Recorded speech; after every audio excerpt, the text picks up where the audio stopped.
Rajni.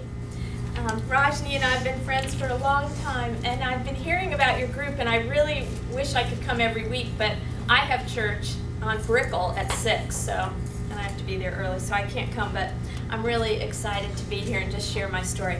I brought notes so that I don't go on and on. Nobody likes that. I was 40 years old, and I'm now 63, and I was told by my doctor that I needed a hysterectomy for fibroid tumors. And fibroid tumors are usually benign, so I wasn't worried about cancer, but I was worried that I needed surgery because I had never had surgery.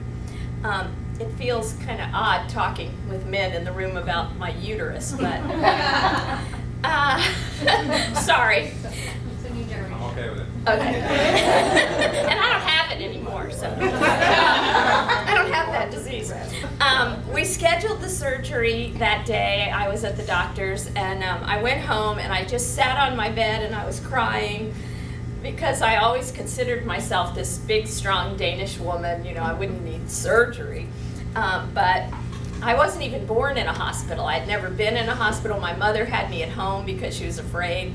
So I just didn't even know what to expect. I thought, well, I'll get a new nightgown. That'll be nice. But that same night that I scheduled the surgery, I was scheduled to teach a Bible study.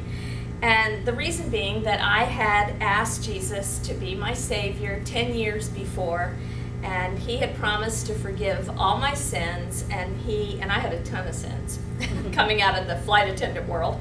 But I had been getting to know Jesus, and I'd been getting to know his promises through the scriptures. And so that night I was teaching others some of the promises that he had made to us. Promises like, I will be with you, I will never leave you, I have a plan for your life, and it is good. And it was so interesting because I needed those promises that night more than the Bible study group. So also, while I was sitting on my bed crying, I believe that God led me to read Psalm 139.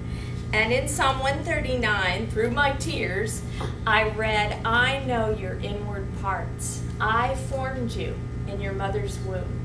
Even the darkness is light to me. And I was just sitting there thinking, this whole deal is dark to me. I don't know what to expect. I couldn't unzip myself and look inside. You know, you dress up every day, but you don't know what's going on inside of you. But I read that night that God knew what was going on, that even the darkness was light to him. A few days before the surgery, I went into the hospital to sign all the paperwork, the consent, and while I was there, the nurse said to me, your doctor wants to take your appendix electively. And I thought, oh, okay. She said, you know, this is standard, he does this.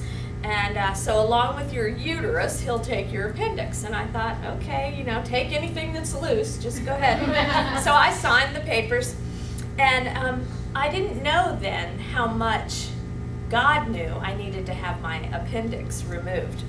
The next morning after the surgery, my doctor came into my room and he said, you sure are a lucky girl. It's a good thing we went in there.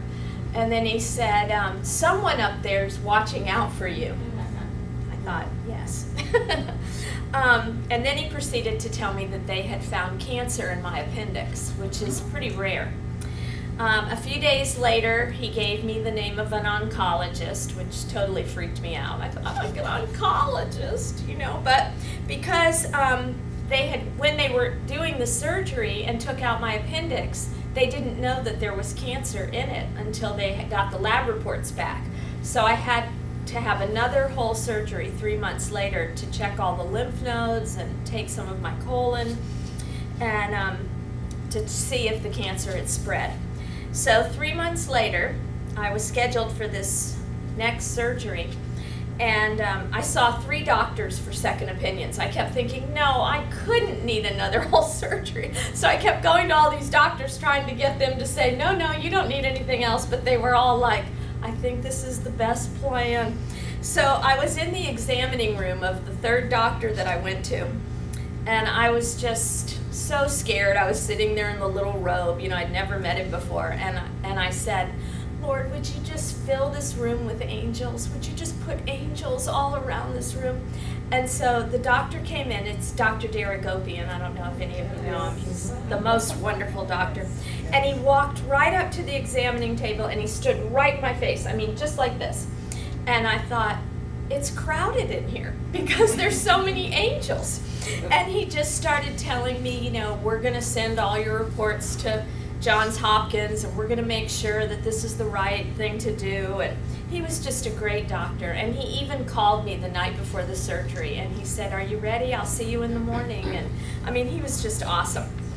So my surgery was successful. I had no more signs of cancer. All the lymph nodes were clear. I needed no follow-up, no chemo, and no radiation. My doctor just told me to eat a lot of colored vegetables. That was 23 years ago. There might be a few more things now. And as I was healing, I said to the Lord, can I just have 5 more years? And God doubled that and tripled that. Now it's been 23 years.